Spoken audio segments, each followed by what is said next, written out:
तो ये हो गया दिन भर का रिवीजन ऑफ पाठशाला की पहली क्लास। युद्ध में ईरान ने नई खलबली मचाई। उधर अमेरिका में ऐसा क्या हुआ कि ट्रंप सबको युद्ध में फंसाकर भाग जाएंगे क्या? ट्रंप ने दुनिया को कहीं का नहीं छोड़ा। युद्ध पर ट्रंप के नए ऐलान से सब हैरान। क्या अब तेल गैस का संकट खत्म ही नहीं होगा? बम और मिसाइल से तबाह मुस्लिम देश ईरान युद्ध का पैसा भी भरेंगे क्या? ट्रंप की गजब वसूली का चैप्टर खोलता हूं। पहले डोनाल्ड ट्रंप ने आज गजब पलटी मार दी बॉस। हालांकि वो पलटी मारने के एक्सपर्ट हो गए हैं, लेकिन हर दिन नया रिकॉर्ड बनाते हैं पलटी मारने में। पूरी दुनिया को युद्ध की आग में झोंक दिया और अब कह रहे हैं कि वो तो ईरान से निकल जाएंगे। यहां दुनिया परेशान है कि हॉर्मुज बंद रहेगा तो तेल गैस का क्या होगा? भाई महीने भर तो जैसे तैसे निकल गया, लेकिन जितना स्टोरेज में है वो माल तो धीरे धीरे घट रहा है। ऐसे में आगे क्या होगा? यही हाल रहा तो तेल गैस की कीमतें तो आसमान में जाएंगी। कई कई देशों में कीमतें ऑलरेडी बढ़ गई हैं। उधर महंगाई कमर तोड़ने को तैयार है। लेकिन डोनाल्ड ट्रंप को तो इससे कोई लेना देना नहीं है, ऐसा लग रहा है। वो आज कह रहे हैं कि अमेरिका को तो तेल की जरूरत ही नहीं है, हमारे पास तो बहुत तेल भरा पड़ा है, तुम अपना देख लो। ट्रंप अब ये कह रहे हैं कि अमेरिका ने तो अपना काम कर दिया, बाकी जिसे तेल की जरूरत है, जिसको तेल लेना है, वो हॉर्मुज जाए, अपना अपना तेल ले ले।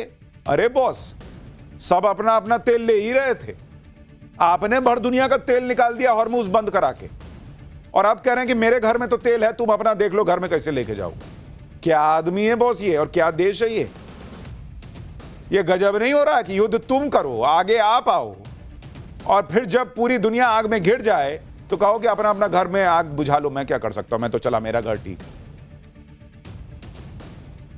आज आपको बताऊंगा कि कैसे दुनिया को सबसे बड़े संकट में फंसाकर ट्रंप खुद युद्ध छोड़कर भागने का प्लान बना रहे हैं। कैसे हर दिन हजारों करोड़ रुपए जिस युद्ध में खर्च हो रहे हैं, उस युद्ध का खर्च भी ट्रंप कैसे दूसरों से वसूलने का जुगाड़ कर रहे हैं। पैर पटकते ट्रंप ने क्या अपनी हार इनडायरेक्टली स्वीकार कर ली है? और वो बेचारे गल्फ के देश जो अमेरिका की वजह से 1 महीने से ईरान की मिसाइलें, ड्रोन सब झेल रहे हैं, उन्हें ईरान से मार खाने के बाद अब पैसा भी देना पड़ेगा क्या? एक तरफ ट्रंप युद्ध से भागने की फिराक में है, दूसरी तरफ अमेरिका ने ईरान पर 900 किलो के भयंकर बम क्यों गिराए? ईरान में सैनिक उतारने का ट्रंप का जो प्लान था उसका क्या हुआ? ईरान तो यह कह रहा है कि हमारे पास आकर तो देखो, हमारी धरती पर उतर के देखो, टांगे काट देंगे। ट्रंप के सामने ईरान इसलिए भी भयंकर अड़ गया है क्योंकि रूस और चीन से भी बड़ा बयान आ गया, जो ट्रंप के लिए भी बड़ा मैसेज है। क्या ईरान को यह पता है कि अगर युद्ध बढ़ गया और ट्रंप सब कुछ तबाह कर देने पर आ गए तो रूस और चीन युद्ध में कूदने वाले हैं? आज इस सब के बारे में आपको बताऊंगा, लेकिन पहले आज जो नया तमाशा हुआ है उसकी एक झलक देखिए।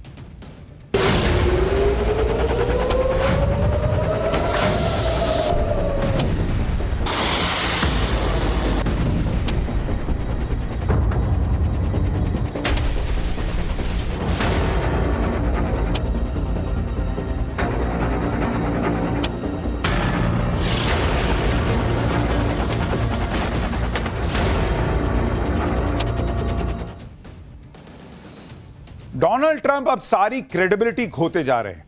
कल ही रात में अमेरिका ने ईरान पर भयंकर हमला किया, 900 किलो का बम गिराया बॉस, और फिर आज ट्रंप ने ऐसी बात कह दी कि पूरी दुनिया चौंक गई। इसके बारे में आपको बताऊंगा कि ट्रंप ने क्या कह दिया, लेकिन पहले देखिए कि कल रात अमेरिका ने ईरान के इस्फहान शहर पर ऐसा तबाही वाला बम गिराया कि तस्वीरें देखकर दुनिया हिल गई। ये तस्वीरें आप देखिए।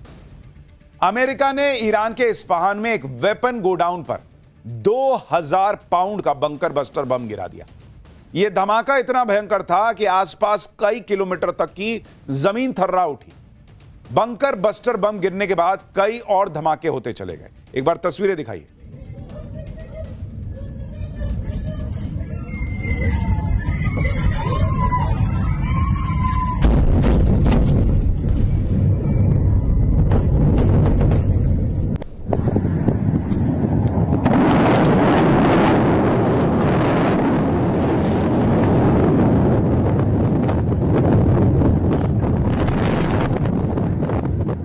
आवाज सुन रहे हैं बॉस, तस्वीरें देख रहे हैं आप, इसी से आपको अंदाजा लग जाएगा कि कितना भयंकर विस्फोट वहां पर हुआ।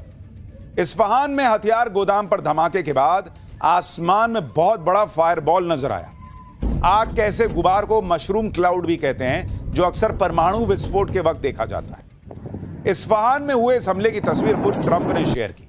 इस्फहान में ही ईरान का बेहद अहम यूरेनियम इनरिचमेंट सेंटर भी है, जहां पर पिछले साल जून में भी अमेरिका ने एक साथ कई बंकर बस्टर बम गिराए थे और दावा किया था कि ईरान का यूरेनियम इनरिचमेंट सेंटर पूरी तरह तबाह हो चुका है।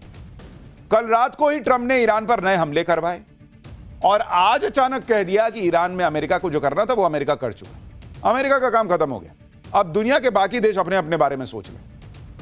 दुनिया हैरान, काम खत्म हो गया मतलब खुला हुआ हॉर्मुज़ स्ट्रेट तुमने बंद करा दिया, अब तुम वहां जब मन आया कुछ फोड़े फाड़े निकल लिए, कहे कि नहीं मेरा काम हो गया, तुम लोग अपना अपना देख लो। ये चल क्या रहा है? ट्रंप ने कहा कि जो भी देश स्ट्रेट ऑफ हॉर्मुज़ की वजह से अपने जेट फ्यूल नहीं निकाल पा रहे, जैसे कि यूके जो ईरान से लड़ने में साथ नहीं आया, ऐसे देशों के लिए मेरे पास दो सुझाव हैं। पहला कि अमेरिका से तेल खरीदो, हमारे पास बहुत सारा तेल है। दूसरा, कुछ हिम्मत दिखाओ, स्ट्रेट में उतरो और उस पर कंट्रोल कर लो। ट्रंप ने कहा कि आपको अपने लिए लड़ना सीखना शुरू करना होगा। अमेरिका आपकी मदद के लिए अब नहीं आएगा, जैसे आपने हमारी मदद नहीं की। ईरान बर्बाद हो चुका है, जो मुश्किल काम था वो पूरा हो गया है, अब जाओ अपना तेल खुद निकाल लो। परसों तो कह रहे थे भाई साहब आप कि आपको ईरान का तेल बहुत पसंद है। अगर ईरान जो है वो तबाह हो चुका, खत्म हो चुका, वहां कोई भी जाकर स्ट्रेट ऑफ हॉर्मुज़ खुलवा सकता है, तो तुम ही घुस जाओ, घुसा दो अमेरिकी सैनिकों को। वहां तो सब इकट्ठा कर रखा है, वहां क्यों नहीं घुस जाते खुद? रात में ये बम फोड़कर तमाशा करके और सुबह बाकी दुनिया को बता रहे हो तुम लोग मेरे मदद के लिए नहीं आए थे, अब जाओ अपना अपना देखो। भाई साहब ये वही ट्रंप हैं जो कल तक कह रहे थे कि हॉर्मुज़ नहीं खुला तो ईरान में सब कुछ तबाह कर दूंगा। आज कह रहे हैं कि हॉर्मुज़ से अमेरिका का लेना देना क्या है, क्योंकि अमेरिका के पास तो बहुत तेल भरा पड़ा है। तो कूदे क्यों थे जब तेल भरा पड़ा था? तुम तो रिजीम चेंज कराने गए थे ना, रिजीम चेंज करा नहीं पाए, हॉर्मुज़ तुम खुलवा नहीं पाए, ईरान का तेल तुम लूट नहीं पाए और उसके बाद तुम जीत गए। वाह भैया, जिसे तेल लेना है अमेरिका से ले ले या फिर हॉर्मुज़ जाकर ले ले, ये ट्रंप कह रहे हैं। यानी ट्रंप एक तरह से मान चुके हैं कि वो हॉर्मुज़ नहीं खुलवा पा रहे, जिसके बूते का है वो खुलवाए और तेल ले ले। ट्रंप का यह बयान तब आया जब अमेरिका में यह खबरें चल रही हैं कि चाहे हॉर्मुज़ खुले या ना खुले, ट्रंप युद्ध से निकल जाएंगे। अमेरिकी अखबार द वॉल स्ट्रीट जर्नल के मुताबिक ट्रंप ने अपने करीबियों से कहा है कि वो ईरान के खिलाफ मिलिट्री कैंपेन को बंद करना चाहते हैं, चाहे स्ट्रेट ऑफ हॉर्मुज़ बंद ही क्यों ना रहे। रिपोर्ट के मुताबिक ट्रंप ने फैसला किया है कि अमेरिका को अपने मेन गोल को पूरा करना चाहिए। यह मेन गोल जैसे ईरान की नेवी और इसके मिसाइल स्टॉक को खत्म करना है, ईरान के साथ तनाव को कम कर कूटनीतिक तरीके से ईरान पर प्रेशर बढ़ाना चाहिए। अगर यह भी फेल हो जाएगा तो वॉशिंगटन यूरोप में अपने सहयोगियों और गल्फ देशों पर यह जोर डालेगा कि वो नेतृत्व करें और स्ट्रेट को खुलवाएं। व्हाइट हाउस की तरफ से भी लगातार कहा जा रहा है कि वो युद्ध के लिए 4 से 6 हफ्ते के वक्त तय था और 1 महीने से ज्यादा ऑलरेडी हो चुका है। ट्रंप के सलाहकार भी उन्हें यही कह रहे हैं कि हॉर्मुज़ स्ट्रेट खुलवाने के चक्कर में यह युद्ध तय टाइमलाइन से ज्यादा चला जाएगा। यानी डोनाल्ड ट्रंप और अमेरिका का हिसाब यह है कि हमने तो 5-6 हफ्ता सोचा था, 4 हफ्ता निकल ही गया है, 2 हफ्ते में हम निकल लेंगे। तुम शादी ब्याह में गए हो जी कि 11 बज ही गया, खाना खा ही लिए हैं, लिफाफा दे ही दिए हैं, अब चलते हैं, अब क्या बचा, अब कौन पूरा फेरा तक रुकेगा? तमाशा चल रहा है, पूरी दुनिया को फंसा के अब इनका टाइम 6 हफ्ते का हो गया तो ये निकल लेंगे। और वहां जो लोग मार दिए तुमने, वहां इजराइल में जो लोग मर गए ईरान की वजह से, वहां खाड़ी देशों में जो लोग मर गए जिनका नुकसान हो गया, उनका क्या देश है अमेरिका भाई? ऐसा दिख रहा है कि ट्रंप ने हॉर्मुज़ पर एक तरह से हार मान ली, सरेंडर कर दिया है, क्योंकि हॉर्मुज़ अकेले खुलवाना आसान नहीं है, इसमें बहुत रिस्क है। और इसलिए ट्रंप बार बार दूसरों से कह रहे हैं कि आओ आओ मिलकर खुलवाते हैं, लेकिन कोई ट्रंप की सनक में पड़ना नहीं चाहता। एक के बाद एक सहयोगी अमेरिका को झटके पे झटके दे रहे हैं। अलग अलग मीडिया रिपोर्ट्स में दावा है कि अमेरिका ने ईरान से हमलों से बचने के लिए पोलैंड से पैट्रियट एयर डिफेंस सिस्टम मांगा था ताकि उसे गल्फ में लगाया जा सके, लेकिन पोलैंड ने इसके लिए मना कर दिया और पोलैंड के डिफेंस मिनिस्टर ने कहा कि पैट्रियट बैटरीज और उससे जुड़ी सामग्री हमारे देश के एयर स्पेस की सुरक्षा के लिए, हमारा उसे कहीं और मूव करने का कोई प्लान नहीं है। जैसे आपको समझ में आ जाता है कि कोई दोस्त है जो उधार लेगा लेकिन चुकाएगा नहीं, तो आप कहते नहीं अरे क्या करें यार, अभी तुरंत बाइक में पेट्रोल भराना जाना बहुत दिक्कत है, नहीं तो दे देते 100 रुपया तुमको। वैसे ही पोलैंड ने कन्नी काट ली कि ना भाई हम अपना चेकेंगे, तुम्हारा क्या करें हम। उधर इटली ने भी ट्रंप को झटका दे दिया। मीडिया रिपोर्ट्स में दावा है कि इटली ने अमेरिका को अपना एयरबेस इस्तेमाल नहीं करने दिया। अमेरिकी सैन्य विमानों को मिडिल ईस्ट के लिए उड़ान भरने से पहले इटली के सिगोनेला एयरबेस पर लैंड करने की इजाजत चाहिए थी। दावा है कि इजाजत इसलिए नहीं दी गई क्योंकि अमेरिका ने परमिशन नहीं मांगी थी और इटली के सैन्य अधिकारियों से सलाह नहीं ली गई थी, जैसा जरूरी होता है। इसके अलावा स्विट्जरलैंड, स्पेन और फ्रांस ने भी युद्ध के दौरान अमेरिका के सैन्य विमानों की उड़ानों को लेकर मदद नहीं की, जिससे ट्रंप भयंकर भड़के हुए। यानी ईरान ने आज की डेट में अमेरिका को ऐसा एक्सपोज कर दिया कि जो सो कॉल्ड सुपर पावर होता था, जिसको लगता था कि जहां उंगली रख दी वो जगह मेरी, जिसको बोल दिया वो सुनेगा कैसे नहीं, उसको हर देश धकिया दे रहा है। हर देश मना कर दे रहा है कि भाई मैं नहीं जगह दूंगा, जाओ अपना लड़ो। ट्रंप के टारगेट पर सबसे ज्यादा यूके और फ्रांस हैं, क्योंकि ये दोनों ही बड़े देश और ताकतवर देश हैं, अमेरिका के सहयोगी हैं, लेकिन ट्रंप की मदद कर नहीं रहे। फ्रांस ने अमेरिकी सैन्य विमानों को अपना एयर स्पेस इस्तेमाल करने की इजाजत नहीं दी। ये प्लेन हथियार लेकर फ्रांस से होते हुए इजराइल जाने थे। फ्रांस के इस फैसले पर ट्रंप गुस्सा हो गए। ट्रंप ने कहा कि फ्रांस कुछ मदद ही नहीं कर रहा यार। फ्रांस ने अमेरिका के प्लेन अपनी टेरिटरी से फ्लाई नहीं करने दिए। जब दुनिया में कोई भी ट्रंप की नहीं सुन रहा, तो ट्रंप युद्ध को अपने हाल पर छोड़कर निकल जाने का प्लान बना रहे हैं। लेकिन लोग तो ये कह रहे हैं कि युद्ध अमेरिका ने शुरू किया, अमेरिका की वजह से स्ट्रेट ऑफ हॉर्मुज बंद हुआ, अमेरिका की वजह से तेल गैस का क्राइसिस हुआ। जब ये सब अमेरिका की वजह से हुआ, तो फिर हॉर्मुज खुलवाने और दुनिया को तेल गैस के क्राइसिस से निकालने की जिम्मेदारी भी तो ट्रंप की होगी ना बॉस। रायता तुमने फैलाया, समेटेंगे हम। लेकिन बॉस, ट्रंप तो भागने के मूड में लग रहे हैं। कहने लगे हैं कि हॉर्मुज से अमेरिका का क्या लेना देना। ट्रंप का कहना है कि अमेरिका के पास तो तेल गैस की कमी नहीं है। भाई, जब तुम्हारे पास तेल गैस की कमी नहीं है, इतना तेल भरा पड़ा है कि तुमको मतलब नहीं है, तो अपने लोगों को सस्ता तेल क्यों नहीं देते हो? वहां तो तेल के दाम बढ़े जा रहे हैं। अमेरिका में फ्यूल की कीमत 2022 के बाद पहली बार औसतन $4 प्रति गैलन से ज्यादा हो गई। यूक्रेन युद्ध के करीब 4 महीने बाद जून 2022 में अमेरिका में फ्यूल $5 के पार पहुंच गया। हालांकि बाद में ये दाम कम हो गए। अगस्त 2022 से लेकर अब तक फ्यूल का नेशनल एवरेज प्राइस $4 के नीचे ही रहा, $3, $2.5 के आसपास रहता है। अब ईरान युद्ध की वजह से यह फिर से $4 के पैनिक मोड को पार कर गया है। अमेरिका में डिलीवरी ट्रक और परिवहन के लिए जो डीजल इस्तेमाल होता है, उसके दाम भी औसतन $5.5 प्रति गैलन पहुंच गए, जबकि युद्ध से पहले यह $3-3.5 पौने $4 के आसपास था। तो अगर इतना तेल भरा पड़ा है तो अपने यहां सस्ता दो ना। पहले अपने यहां पब्लिक को सस्ता दे नहीं पा रहे और स्ट्रेट ऑफ हॉर्मुज से भागना है और यह भी दिखाना है कि मैंने तो अपना काम कर दिया ताकि थोड़ी इज्जत बची रहे, तो कह रहे हैं कि मेरे पास बहुत तेल है, तुम लोग अपना अपना देख लो। अरे तुम्हारा तेल निकल गया है, इसलिए तुम्हारे पास तेल होगा।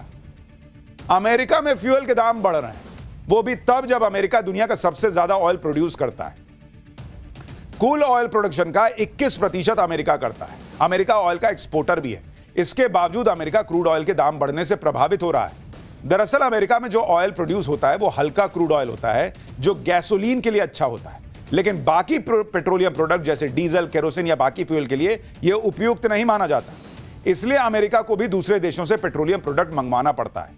इसके अलावा अमेरिका के ईस्ट और वेस्ट कोस्ट में जो रिफाइनरीज हैं, वो हैवी क्रूड ऑयल को प्रोसेस करने के लिए बनी है। इस वजह से भी अमेरिका का तेल इंपोर्ट करना पड़ता है। अमेरिका में जो क्रूड ऑयल की खपत करता है, उसमें से 60% तो घरेलू प्रोडक्शन से आता है और बाकी इंपोर्ट होता है। जो इंपोर्ट होता है वो ऑयल अंतर्राष्ट्रीय कीमतों के मुताबिक चलता है। इसलिए भी अमेरिका में तेल के दाम बढ़ रहे हैं। ट्रंप ये माहौल बना रहे हैं कि तेल की दिक्कत है तो अमेरिका से ले लो। अमेरिका में तेल की कमी नहीं, लेकिन खुद अमेरिका में तेल के दामों पर हाहाकार मचा है। आपको आसान भाषा में समझाता हूं कि वहां पर फ्यूल के दाम कैसे बढ़े।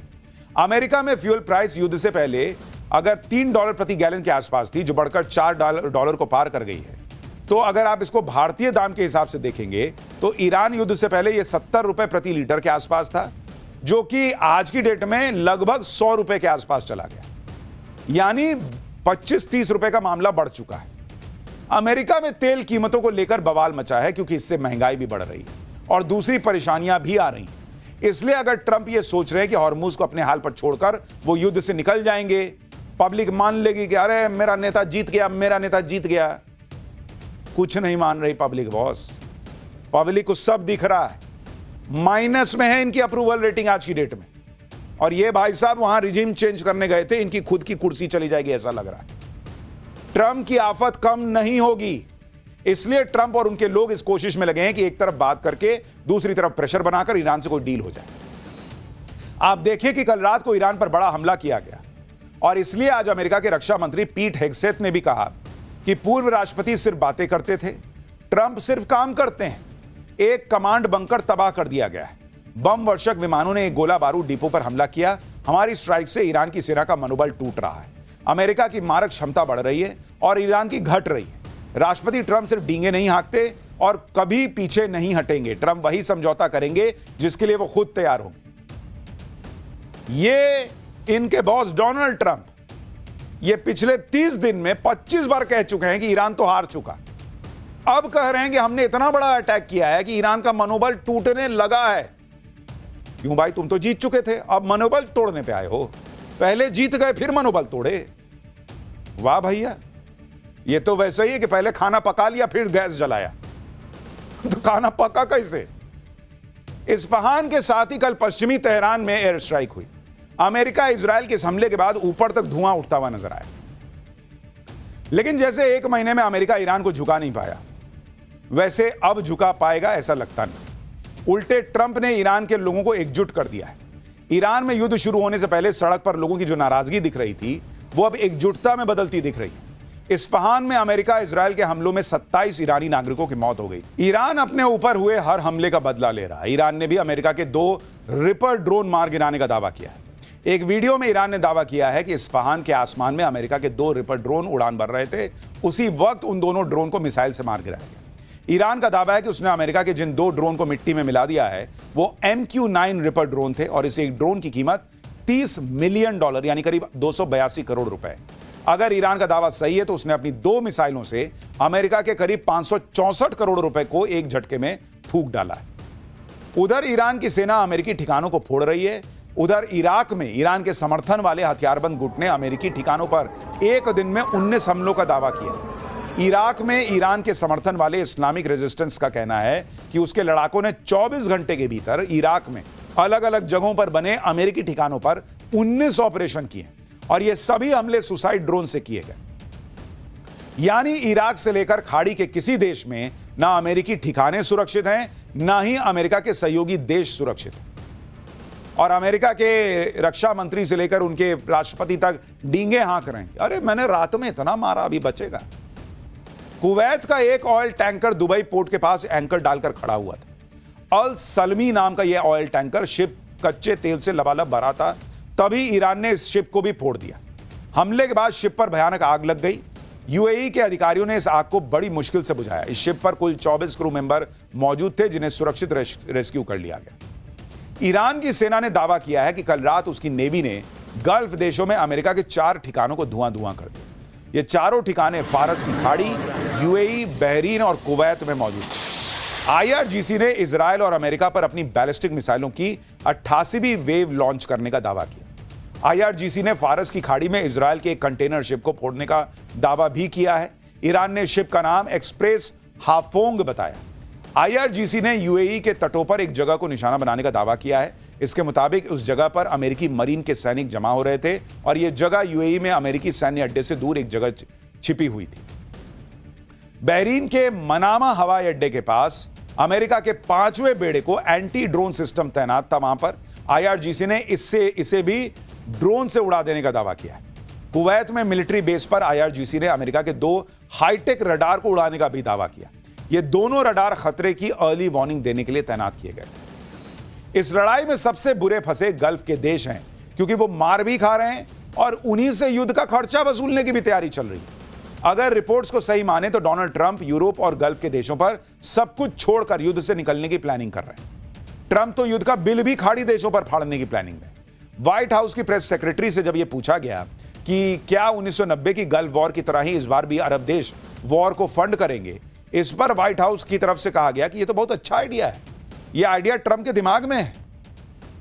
दरअसल 1990 की गल्फ वॉर के दौरान इराक ने कुवैत पर बड़ा हमला कर दिया था। इराक की सेना कुवैत में घुस गई थी। कुवैत को बचाने के लिए तब अमेरिका के नेतृत्व में कुछ देशों का गठबंधन बना। अमेरिका की सैन्य मदद के बदले खाड़ी देशों ने और सैन्य गठबंधन में शामिल बाकी देशों ने मिलकर $54 बिलियन रुपए जुटाए थे, जो आज की कीमत के हिसाब से $134 बिलियन यानी करीब करीब 12.5 लाख करोड़ रुपए। अमेरिका ने युद्ध में जो रिसोर्स लगाए हैं उसकी भरपाई के लिए पैसा जुटाया गया था। शायद यही वजह है कि अमेरिका अब यह उम्मीद कर रहा है कि खाड़ी देश इस युद्ध का भी खर्चा उठाएंगे। और ईरान तो पहले ही कह रहा है कि जो नुकसान किया है उसकी भरपाई करो, उसके बिना युद्ध विराम नहीं होगा। यह कॉम्पनसेशन कितना होगा यह क्लियर नहीं है। ईरान की प्लानिंग यह है कि वो हॉर्मुज स्ट्रेट में जहाजों से टोल वसूले। ईरान अगर टोल वसूलना शुरू करेगा तो क्या तस्वीर बनेगी, आपको वो भी बताता हूं कि हालात क्या बन जाएंगे। जैसे अगर देखेंगे, ईरान अगर टोल चार्ज ले तो क्या स्थिति बनेगी, जरा इसको आप समझिए। $73 बिलियन सालाना, पर साल अगर आप देखेंगे तो यह करीब करीब बैठता है 6 लाख और 84,000 करोड़ रुपए। इतना तो वो टोल ले लेगा ईरान, अगर वो टोल लेना शुरू कर देगा। और यह रकम ट्रंप के अब तक के युद्ध खर्चे से 2 गुना ज्यादा है। अब आप सोचिए, आराम से वहां से मामला सबका निकल रहा था, तुमने पूरी दुनिया को फंसा दिया। अब वो कह रहा है कि मैं टोल लूंगा, तो ये 6,84,000 करोड़ का टोल भी भरना पड़ेगा दुनिया को। ट्रंप अगर युद्ध छोड़कर चले भी जाएंगे तो इसकी गारंटी नहीं है कि ईरान रुक जाएगा, क्योंकि ईरान की मिसाइलों को ना खाड़ी देश रोक पा रहे हैं और ना ही इजराइल रोक पा रहा है। ईरान ने पहले ही कहा था कि युद्ध जैसे जैसे आगे बढ़ेगा वो अपने नए और खतरनाक हथियार निकालेगा। और आप देखिए कि ईरान की बैलिस्टिक मिसाइल्स को रोकने में इजराइल के सभी एयर डिफेंस सिस्टम फेल साबित हो रहे हैं। आप तस्वीरें देखिए, ईरान की एक बैलिस्टिक मिसाइल को रोकने के लिए इजराइल के 5 लेयर के एयर डिफेंस सिस्टम की 4 इंटरसेप्टर मिसाइलें लॉन्च हुई, लेकिन ईरान की बैलिस्टिक मिसाइल ने इजराइल की इंटरसेप्टर मिसाइलों को छकाते हुए यरूशलेम को धुआं धुआं कर दिया। देखिए जरा,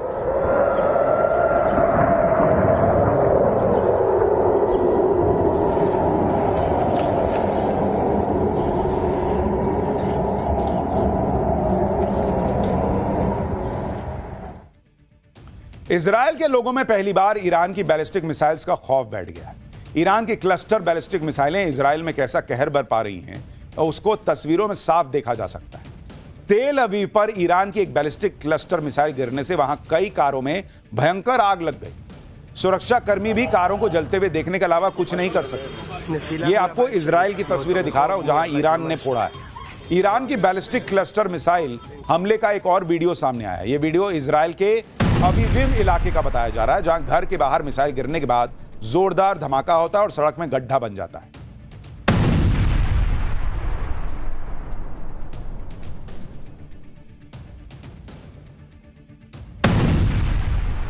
ईरान तो इसके लिए भी तैयार है कि कब अमेरिका अपने सैनिकों को ग्राउंड पर उतारेगा। अमेरिका ने प्लान तो बनाया हुआ है, लेकिन ईरान ने भी तैयारी कर रखी है। अमेरिका के सैनिकों का जमीन पर मुकाबला करने के लिए ईरान ने अपने सबसे खास कमांडो ब्रिगेड को रेडी भी कर दिया है। ईरान ने अपने सबसे खतरनाक कमांडोज की एक वॉर एक्सरसाइज का वीडियो भी जारी किया।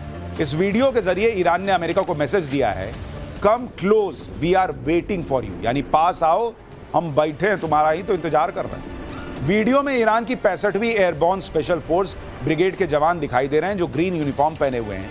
इसी यूनिफॉर्म की वजह से इन्हें ग्रीन बेरेट्स कहा जाता है। ईरान ने दावा किया है कि 1960 के दशक में अमेरिका ने दी थी इस कमांडो ब्रिगेड को ट्रेनिंग, और जो अब अमेरिकी सैनिकों का काल बनकर उनका इंतजार कर रहे हैं। 60 के दशक में अमेरिकी स्पेशल फोर्सेस के 4 ऑपरेशनल यूनिट्स ईरान भेजे गए थे, जिन्होंने वहां के शासक शाह की सेना को तैयार किया। ट्रेनिंग से पहले अमेरिकी सैनिकों को बाकायदा फारसी भाषा भी सिखाई गई थी। यानी ईरान जो है ना, उसके लिए अमेरिका कह रहा है कि हमने इनको खत्म कर दिया। ईरान वीडियो जारी करके बता रहा कि आओ ना, आओ पास आके देखो हम कितना खत्म हुए हैं। इतना ही नहीं, अमेरिका के मिलिट्री बेस के साथ साथ ईरान का अगला टारगेट अमेरिका की मशहूर कंपनियां हैं। ईरान ने अमेरिका की ऐसी 18 बड़ी कंपनियों की लिस्ट बनाई है जिन पर कल से वो अटैक कर सकता है। आप देखिए कि इन 18 कंपनियों में कौन कौन से बड़े नाम हैं। गूगल का नाम है, एप्पल का नाम है, Intel, Microsoft, Meta, IBM, Dell, HP, Nvidia, Boeing और एलन मस्क की कंपनी टेस्ला भी ईरान की लिस्ट में शामिल है। ईरान साफ कह रहा है कि उस पर हमलों के जवाब में वो अमेरिकी कंपनियां ईरान की लेजिटिमेट टारगेट होंगी। ईरान का आरोप है कि अमेरिकी आईसीटी और एआई कंपनियां अमेरिकी सेना को हमलों की प्लानिंग करने और उसे अंजाम देने में मदद करती हैं। आईआरजीसी ने इन कंपनियों में काम करने वाले सभी कर्मचारियों को चेतावनी दी है कि वो इन कंपनियों के ऑफिस और फैक्ट्री से कम 1 किलोमीटर दूर रहें। ईरान ने इन कंपनियों पर हमले का टाइम भी बता दिया है, जिसके मुताबिक कल यानी 1 अप्रैल से इन कंपनियों पर मिसाइल के हमले शुरू हो जाएंगे। अब आप बताइए, ये कंपनियां भी फोड़ेगा वो, ये युद्ध कहां जाके रुकेगा भाई? ईरान की इन धमकियों के बीच अगर ट्रंप युद्ध को नए लेवल पर सोचेंगे ले जाने का, तो उनके सामने एक और चुनौती है, और वो है रूस और चीन की चुनौती, क्योंकि वो भी अपनी तैयारी कर रहे हैं। वहां से भी मैसेजिंग हो रही है। रूस ने युद्ध को लेकर बड़ा बयान दे दिया है। रूस के विदेश मंत्री सरगई लावरोव ने कह दिया है कि मिडिल ईस्ट में जो तनाव है वो एक बड़े युद्ध में बदल सकता है। ईरान पर अमेरिकी इजरायली हमले से क्षेत्र में परमाणु सुरक्षा के लिए खतरा बढ़ गया है। रूस का कहना है कि यह युद्ध ईरान और उसके पड़ोसी देशों को परमाणु हथियार विकसित करने के लिए उकसा सकता है। रूस का आरोप है कि ईरान और वेनेजुएला पर अमेरिका तेल की वजह से कंट्रोल चाहता है। रूस के विदेश मंत्री ने यह भी कहा है कि ईरान के साथ रूस का मिलिट्री और टेक्निकल सहयोग है। रूस कुछ मिलिट्री प्रोडक्ट्स भी ईरान को देता है, लेकिन रूस इस आरोप को नहीं मानेगा कि हम ईरान को खुफिया जानकारी दे रहे हैं। सबको पता है कि अमेरिका के मिलिट्री बेसेस कहां पर हैं। युद्ध के बीच ईरान ने चीन के 3 ऑयल टैंकर्स को हॉर्मुज स्ट्रेट से बाहर निकलने के लिए रास्ता दिया, जिसके बाद चीन ने ईरान को थैंक यू कहा है। चीन ने खाड़ी क्षेत्र में तुरंत युद्ध कम करने की अपील की है। चीन चाहता है कि हॉर्मुज स्ट्रेट खुल जाए ताकि दुनिया में तेल गैस का संकट खड़ा ना हो। उधर पाकिस्तान के डिप्टी पीएम और विदेश मंत्री मोहम्मद इशाक डार चीन के दौरे पर हैं। आज बीजिंग में वो चीन के विदेश मंत्री वांग यी से मिले। माना जा रहा है कि इस मुलाकात में इशाक डार ने चीन के विदेश मंत्री को ईरान और अमेरिका के बीच चल रही शांति वार्ता के बारे में अपडेट दिया है। इशाक डार के इस दौरे से यह चर्चा शुरू हो गई है कि क्या पाकिस्तान के साथ साथ पर्दे के पीछे चीन भी मध्यस्थता में लगा हुआ है। तो यह मामला रोज रोज जो है ना वो नई करवटें लेता है, क्योंकि डोनाल्ड ट्रंप जो है वो रोज उठते हैं, उनका तार हिला रहता है, फिर वो कुछ नया करते हैं, फिर तार जोड़ा जाता है, फिर कुछ नया करते हैं, फिर हिल जाता है, फिर कुछ करते हैं, फिर जोड़ते हैं तो कुछ और करते हैं। लेकिन फिलहाल तो ये युद्ध रुकता हुआ नहीं दिख रहा। पाठशाला में फिलहाल अगला चैप्टर, ईरान युद्ध के बीच राजनीति में क्या गजब घमासान मचा